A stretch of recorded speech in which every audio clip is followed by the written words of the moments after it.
Keep the first rational expression, change divide into multiply, and flip the second rational expression.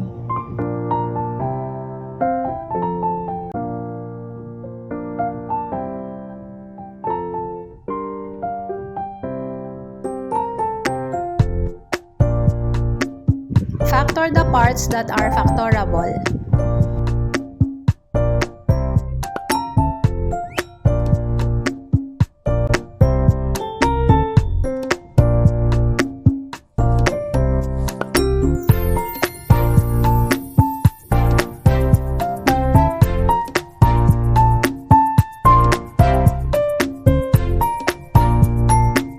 Cancel the factors that are common to the numerator and the denominator.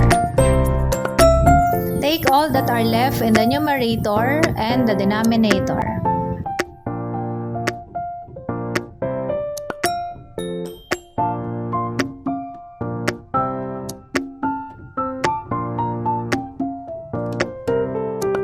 Here, to multiply same base, we add their exponents.